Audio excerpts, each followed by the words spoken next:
السلام عليكم ومرحبا بكم ان شاء الله تكونوا كامل بخير.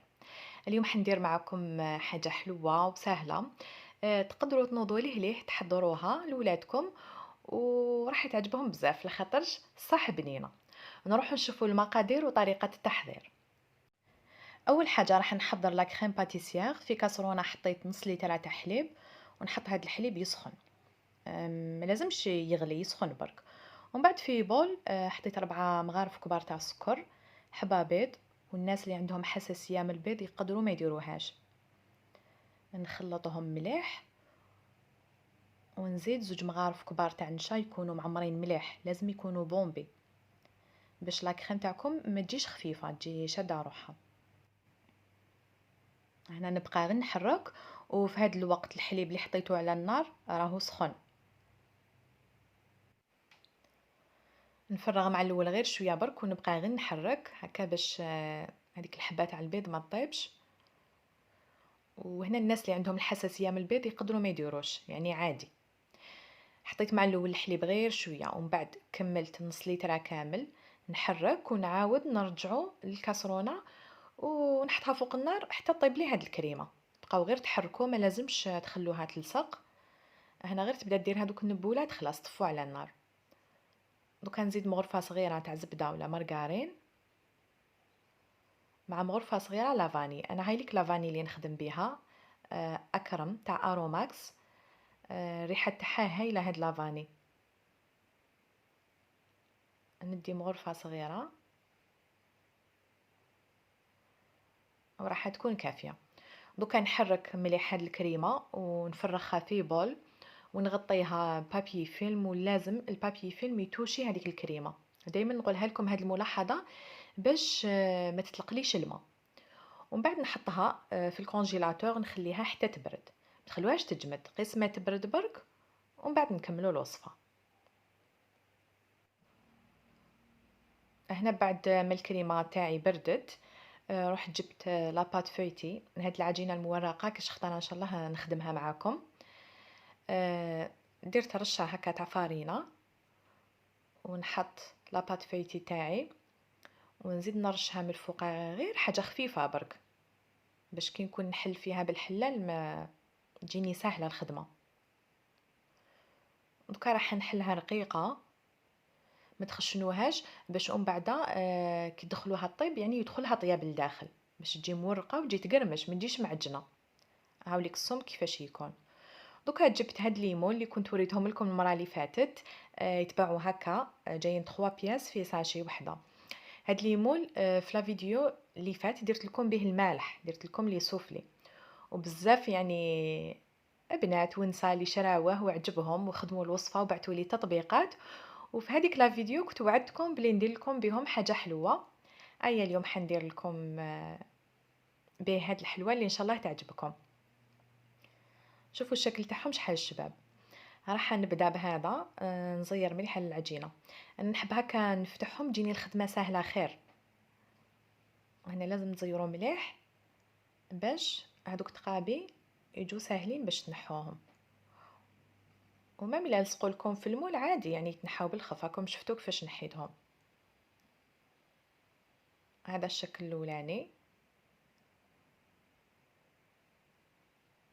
نشوفوا شحال جاي الشباب. وكاين هاد المدور تانيك هايل. نفتحو هكا باش كيما قلت لكم الخدمه تجيني سهله. ونزير مليح على العجينه. شوفوا هنا زيرت عليها خير من مقبله.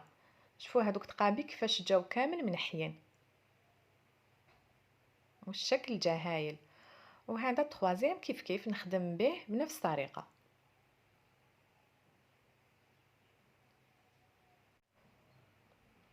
دوكا هنايا العجينه النص خدمتها بالمول. وين هادوك تقابي، ونص الاخرى حنقطعها هكا، نديرها هكايا صغيره، ولا لقيتوها خشينه عاودوا حلوها شويه بالحلال. انا هنايا كاين وين نلقاها خشينه ندير شويه فارينه ونعاود نحلها بالحلال. دوكا لا كريم باتيسير تاعي بعد ما بردت هايليك، جبت شويه تفاح اللي قطعته رقيق ودرت له عصره غارس باش ما يكحاش. عندي هنايا سكر، انا درت هذاك الاسمر، تقدروا ديروا سكر بيض عادي، وشويه تاع الماء. هنا حركت هذيك لا كريم باتيسير غير بالمغرفه برك، يعني ما كان له ديرو باتور. ومن بعد نشد العجينه اللي كنت قطعتها كاري، نحط فيها كميه مليحه تاع لا كريم باتيسير باش من بعدك تكونوا تاكلوا فيها ما تحسوش غير العجينه وحدها. ونزيد شويه تاع تفاح،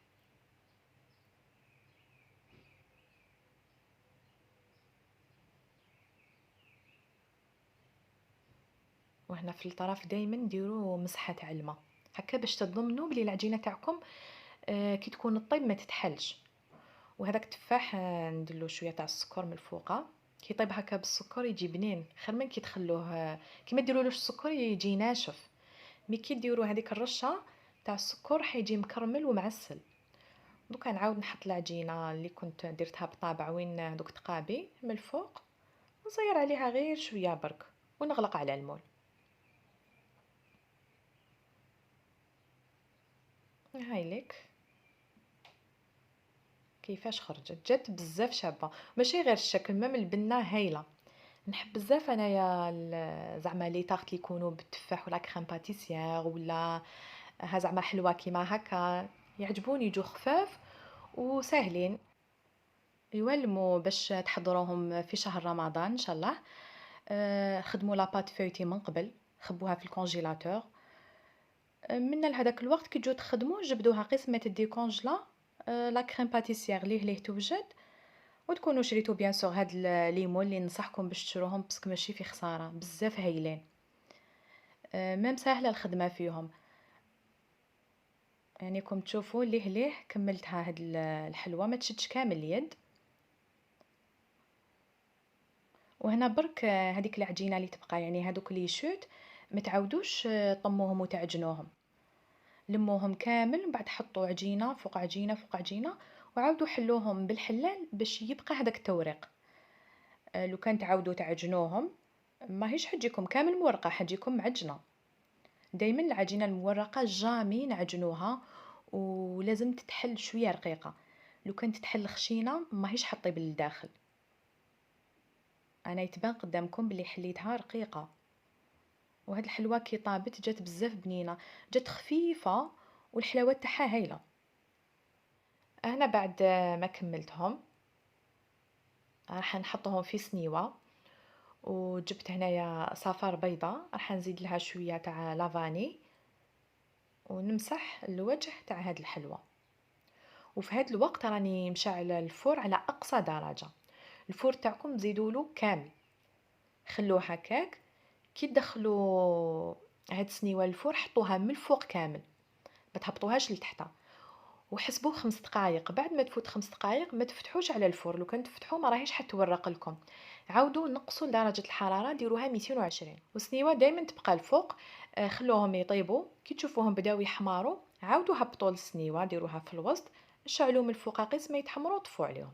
انا بعد ما طابوا هما سخونين درت لهم مسحه بالناباج، جوزت عليهم كامل الناباج هكا من الفوق، وحطيتهم في طبق تقديم. وكما راكم تشوفوا الشكل تاعهم جا بزاف شباب، ميم التحمار تاعهم جا هايل.